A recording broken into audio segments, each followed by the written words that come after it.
there's been some chatter like maybe Art Rooney wants Wilson and the coaching staff was going Fields. Right now, reportedly, Justin Fields more likely to return to the Steelers than Russell Wilson. And I think that, frankly, in all due respect to Russell Wilson, it's not up to me whether or not he's put together a Hall of Fame career. It's not up to me to decide whether or not the last 3 seasons have diminished his candidacy for the Hall of Fame.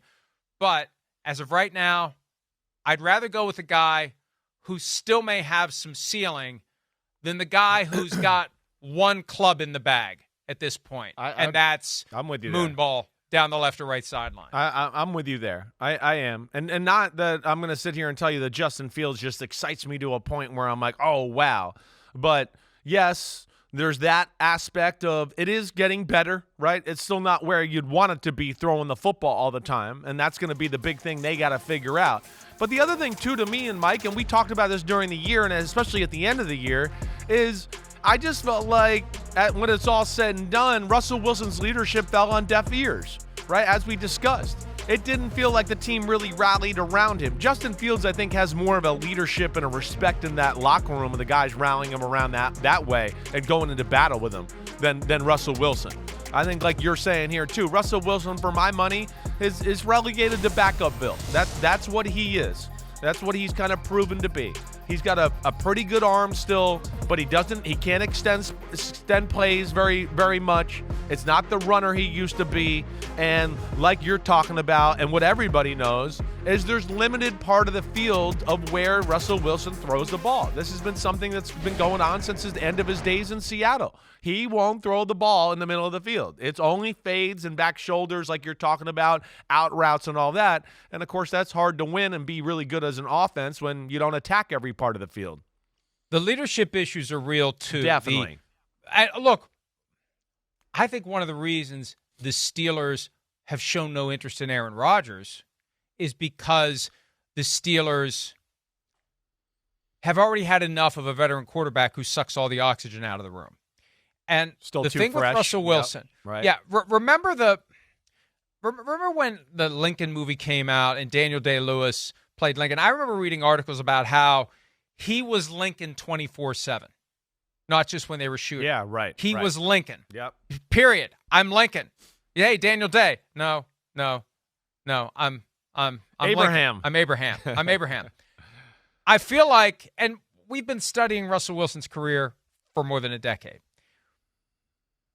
Russell Wilson is Daniel Day-Lewis playing an NFL quarterback 24/7. Yeah, You never get the sense that we see the real guy. No. It all feels cultivated and I don't want to say, I'm choosing my words carefully because I respect what Russell Wilson's done, but remember, there was that story in Sports Illustrated years ago that kind of pulled the sheet off a lot of it, and he was doing mock press conferences when he was 7.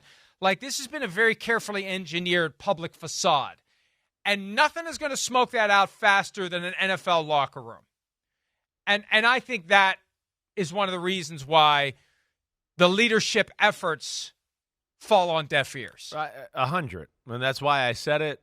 I think it's totally there. I've heard it enough from people that I trust to know that it's a real thing and how he's viewed in locker rooms. And we brought it up, I want to say, third to last week of the year, one of those games. I know it jumped out to me watching on TV. I could see him on the sidelines going around. They were, I can't remember if it was the Ravens game. It might have been the Chiefs game on Christmas Day. But the reactions, again, these are things I look into because I know I've been there. I've watched it my whole life. I've been there when a team's engaged by a leader and they know, like, oh, what he's saying, and let's go, let's run. There was a lot of reaction of, like he's over here talking, and guys are like, yeah, what are you talking about? Yeah, sure, okay, great. Oh, you're over here now? Great, yeah, okay, great, good. I mean, it was that. You could tell it was unresponsive. They were sick of hearing it. They're sick of hearing all the same words over and over and no real substance to it. And, yeah, that's unfortunately kind of his reputation in the NFL and locker rooms. There are a few gifs out there, though, of Tom Brady trying to get a high five from somebody and people just walking by. Oh, I know. It's so good. It's so good. I know. There is that one. That is, yes, I know. but that's the aberration. That's what makes it so memorable. Right. It's possible Russell Wilson had his hand up the whole year, and nobody came over to give him a high five. And yeah, that dates back to the years with the Seattle Seahawks. But And ultimately, there's that concern about lack of authenticity that is critical. Authenticity is critical if you're going to survive in an NFL locker room. definitely. Now, ultimately, right? You're a Yinzer. You're close to that area of the country. No, I'm not. Well, no, I'm not. You know, I'm going to the other side of the Commonwealth. yeah. Okay, you're right. Damn, Steelers fans, just look at this guy. But do you think Justin Fields excites the fan base going into the future here as an answer in that too? I mean, I don't, again, yeah, I like Fields as a better answer than Russell Wilson, but I'm not sure I'm sitting here going, oh man, yeah, run it back with Justin Fields, Steelers, let's do it. I think, yeah, you guys could take the next step there. No, I'm a little bit in the camp of I got to see that to believe that. I got to see it to believe it first. Well, I think Fields becomes the bird in the hand, Yeah. and a guy that maybe they would take in round 2 or 3 becomes the 2 in the bush. Yeah, maybe. And we'll see who's there in round 2 or 3. Right. Your guy.